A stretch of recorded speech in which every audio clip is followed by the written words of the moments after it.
नमस्कार, मैं हूं संजीव कुमार और आप देख रहे हैं वेब समाचार। पूरे बिहार में पंचायत चुनाव हुए करीब करीब 1 साल का वक्त गुजर चुका है।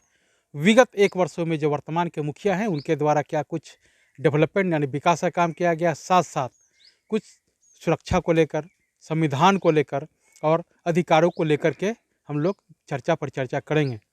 इन्हीं तमाम मुद्दों को लेकर के 16 मार्च को बिहार के जितने मुखिया हैं वो पटना में शामिल हुए थे और अपने अधिकारों को लेकर के, सुरक्षा को लेकर के, संविधान को लेकर के धरना प्रदर्शन भी किए थे। गवर्नर को ज्ञापन सौंपने का भी कार्य कर रहे थे।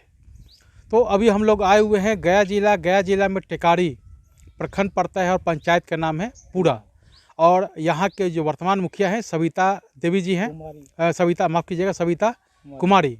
हालांकि वो लोगों के बीच गए हुए हैं, रूबरू हो रहे हैं, क्योंकि पंचायत में बहुत सारे काम हो रहे हैं, डेवलपमेंट का काम हो रहा है, सड़क नली गली बहुत सारे कार्य चल रहे हैं। इसके अलावा पंचायत में सुख दुख में भी शामिल होते हैं। तो निश्चित तौर से जब जनता ने उनको 5 वर्षों के लिए मौका दिया है तो शामिल होना ज़रूरी है। तो अभी हमसे जुड़ रहे हैं उनके प्रतिनिधि हैं, मनु कुमार जी हैं। तो उनसे जानते हैं कि जब सविता कुमारी जी मुखिया बनने के बाद प्रथम हस्ताक्षर जो हुआ किस कार्य योजना को लेकर के किया गया, साथ साथ अन्य मुद्दों पे भी बातचीत होगी।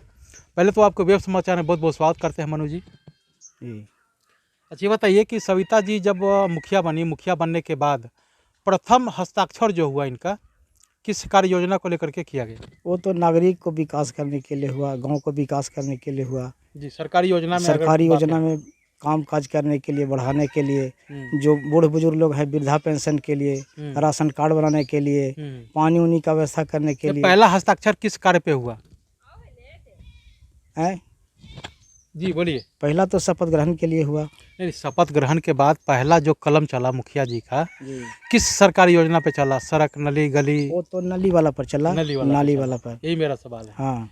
इसके अलावा 15वीं से सक्षम से क्या कुछ काम हुआ? हाँ, 15वीं से फेवर पथ लगा, नाली निर्माण का काम हुआ, और फिर खष्टी से भी नाली निर्माण हुआ, फेवर पथ का काम हुआ। यही 2 काम चल रहा है। फिर आंगनबाड़ी का काम हुआ, समुदाय भवन का विकास का मरम्मती हुआ, ये सब काम चल रहा है। अच्छा, इस पंचायत की सबसे बड़ी समस्या क्या है? इस पंचायत में सबसे बड़ा समस्या था कि कोई भी गांव में अभी राशन कार्ड का बहुत दिक्कत है, कुछ वृद्धा पेंशन का दिक्कत था, कुछ गांव में पानी का व्यवस्था भी नहीं है। तो उसमें भी अब हम लोग विचार कर रहे हैं कि उसका ही पानी का साधन दिया जाए। कुछ लोग गरीब लोग का कॉलोनी उलनी का भी अभी बात चल रहा है। कुछ लोग के मिला है, कुछ लोग का प्रयास। कितने लोगों को आपने पीएम आवास योजना का लाभ दिया? अभी तो हमारे रहते हुए में नया लिस्ट में नाम जा रहा है। सब गरीब लोग करके नाम भेज रहे हैं, दे रहे हैं। हमसे पहले का जो भी व्यक्ति का था वो सबको राशि कॉलोनी मिल रहा है। कितने लोगों को मिला? हमारे पंचायत में करीब 160 के लगभग कॉलोनी मिल गया है। 160 के करीब में मिला। जनरल और अदर मिला करके मिला। इस पंचायत की समस्या क्या है? सबसे बड़ी समस्या इसमें है कि कुछ गांव में है जो अभी तक के पानी नहीं पहुंच पाया है, और वहाँ नाली का भी काम नहीं हुआ है। वहाँ हम लोग विकास का कार्यक्रम शुरू कर दिए हैं। अच्छा, बिहार के मुख्यमंत्री नीतीश कुमार कहते हैं कि हर पंचायत में सरकार भवन होना चाहिए। क्या आपके पंचायत में सरकार भवन है? हाँ, या किस परिस्थिति में है? हमारे पंचायत में सरकारी पंचायत भवन नया बन चुका है। हाँ। तो आप लोग वहीं पे बैठते हैं? हाँ, अभी हम लोग जाकर के बैठते हैं। हाँ, ग्राम सभा, आम सभा वगैरह सब होता है वहाँ जाके होता है। जी, बताइए कि लोहिया स्वच्छता अभियान को लेकर के क्या स्थिति है? उसमें भी बहुत लोग का फॉर्मेट भरा कर चला गया है। अभी हमारे पंचायत में 3 पंचायत चयनित हो गया था। अब बारी बारी से हर पंचायत में लोहिया का निर्माण होगा। मतलब डस्टबिन जो वितरण किया जाएगा, लोहिया स्वच्छता अभियान, इस मुद्दे पे बताइए। हाँ, तो इस मुद्दे पर अभी टिकारी प्रखंड में पूरा पंचायत में अभी कार्य शुरू हुआ है, लेकिन अभी काम नहीं आया है। आपके पंचायत में अभी नहीं हुआ है? अच्छा, बताइए कि सुरक्षा को लेकर क्या स्थिति है? पूर्व पंचायती राज मंत्री ने कहा था कि सारे मुखिया को सुरक्षा दिया जाएगा। क्या आपने आवेदन किया? अभी तो आवेदन नहीं किए हैं। गृह मंत्रालय से पत्र भी आ चुका होगा? पत्र नहीं आया अभी जी, तो आवेदन अभी नहीं किए ना। अच्छा, बताइए कि अधिकारों को लेकर क्या कहते हैं? जिस तरह से बहुत सारे मुखिया के अधिकार हैं, 29 निगम है, 29 निगम में कई ऐसे अधिकार हैं जो जीविका के पास चला गया है, एजेंसियों के पास चला गया है। इन्हीं तमाम मुद्दों को लेकर के आप लोगों ने 16 मार्च को धरना प्रदर्शन भी किया था पटना में। क्या कहेंगे इसके बारे में? मुखिया लोग के पास अभी बहुत ऐसा योजना है जो अभी नहीं है।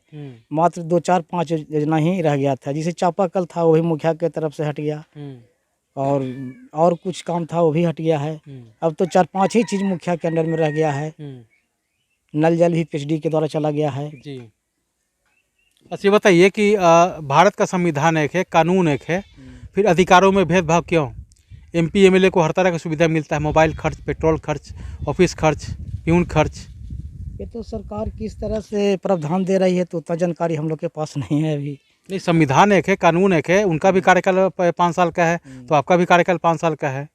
अभी 2 दिन पहले ही आपने देखा कि जितने एमएलए है, एमएलसी है, उनका वेतनमान में वृद्धि किया गया।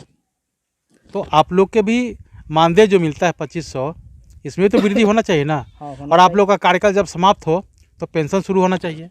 हाँ, पेंशन मिलना चाहिए। तो क्या इस मुद्दे पे क्या मुखिया संघ क्या कर रही है? मुखिया संघ तो राय विचार कर रहे हैं। अब तो सरकार के पास क्या निर्णय होता है वो तो सरकार ही बता सकता है ना। जी। तो अभी वो सरकार के पास है, पाले में हाँ। डाल दिया गया है। हाँ। और जितने भी मुखिया संघ हैं उनका कहना है कि 2024 से पहले डिसीजन ले लें, हाँ। नहीं तो आपको अंजाम भुगतना होगा। जैसा कि मुखिया संघ के जो अध्यक्ष हैं तो सब मिथिलेश राय, उन्होंने कहा। ये बताइए कि अभी बिहार में जातिगत जनगणना हो रहा है, होना चाहिए कि नहीं होना चाहिए? होना चाहिए। होना चाहिए। तो आपने सुना कि जिस तरह से मुखिया जी के प्रतिनिधि हैं मनु कुमार जी हैं, इन्होंने क्या कुछ कहा पंचायत के डेवलपमेंट को लेकर, विकास को लेकर, सुरक्षा को लेकर, समस्या को लेकर, योजना के द्वारा कितने लोगों को आवास मिला। इसके साथ साथ जब कानून एक है, संविधान एक है, तो फिर अधिकारों में भेदभाव क्यों? अधिकार मिले तो सबको मिले, नहीं तो किसी को ना मिले। इन्हीं तमाम मुद्दों पे मुखिया जी ने हर सवाल का जवाब व्यापक रूप से देने का काम किया है और डेवलपमेंट जो किए हैं वो तो आप देख ही रहे हैं। तो अब चलते हैं दूसरे प्रखंड में, दूसरे पंचायत में, वहाँ के जो जनप्रतिनिधि उनसे जानते हैं कि उनके द्वारा क्या कुछ डेवलपमेंट विकास किया गया है, साथ साथ अधिकारों को लेकर, सुरक्षा को लेकर और सम्मान को लेकर क्या कुछ उनकी मांगे हैं। तमाम मुद्दों पर मैं उनसे बातचीत करूँगा। आपने वेब समाचार में समय दिया, इसके लिए बहुत बहुत धन्यवाद।